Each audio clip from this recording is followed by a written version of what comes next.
It all looks evenly balanced between the two sons.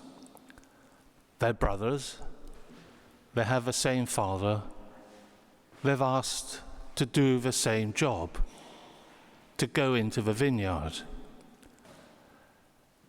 Both say yes, both say no, in effect. The first says yes and doesn't go, a no. The first says no, but does go, a yes. Both say yes, both say no, but with very different outcomes. Why is that? Remember that today's gospel started, "What do you think?" And there's much to think about.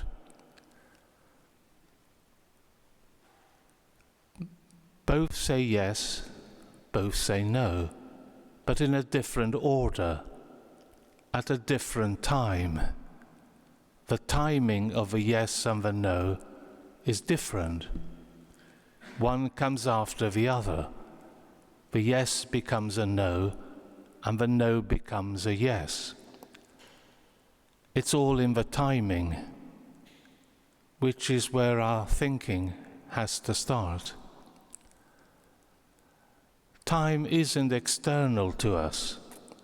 It's part of what we are, who we are.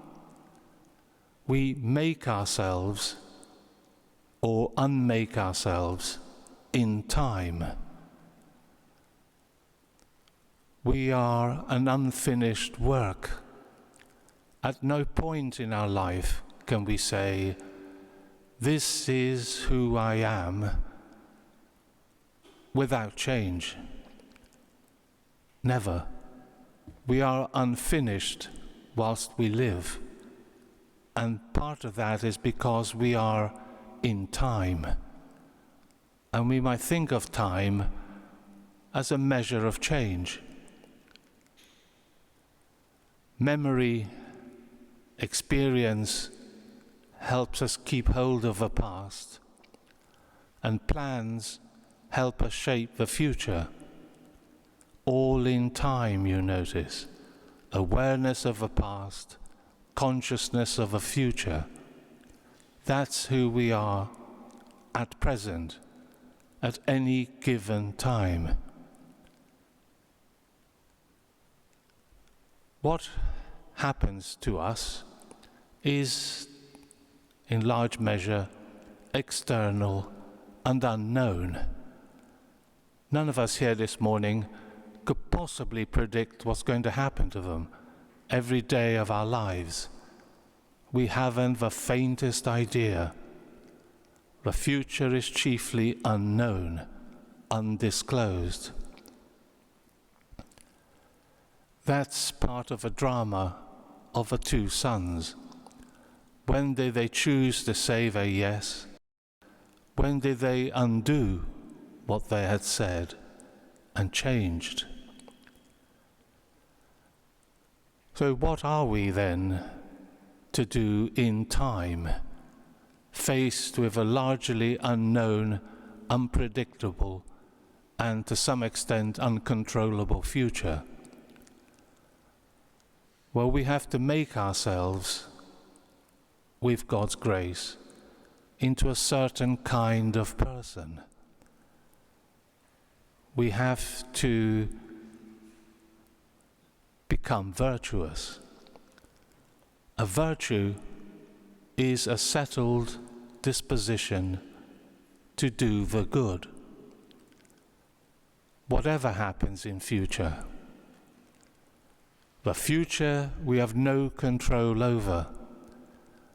Ourselves, to a large measure, we do have control over.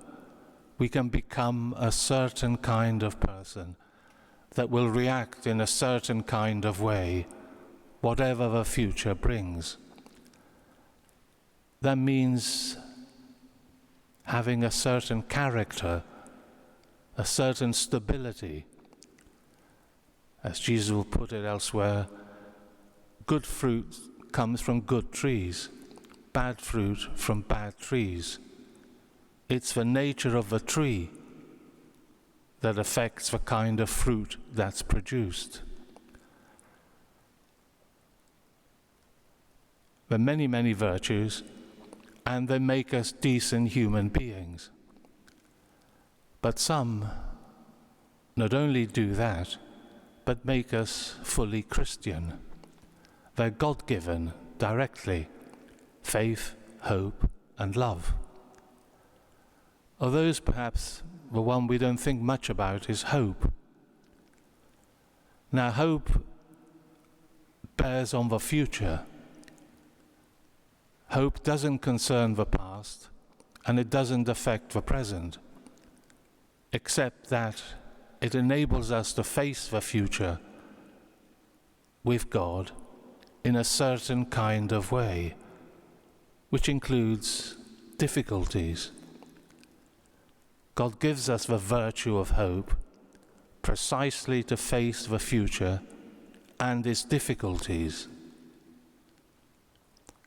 So it's not a failure in God's providence if our futures have many difficulties, because, among other things, we're given hope to rely on God to overcome those difficulties. So time, we mustn't think of time like a sea, and our little ship sails on the sea. Time isn't that outside us. It's part of who we are, how we make and unmake ourselves. And that's the drama of these two brothers we heard today. Each said yes, each said no, but the order was different. They shaped their futures differently. And so, as always, the Christian is the most realistic of persons, with no illusions or false optimism about the future. It could be catastrophic, and so Jesus says. But as well as being the most realistic of people, the Christian is also the one most full of hope. And that's because that virtue comes from God, not us. It's used by us. It makes us who we are, people of hope.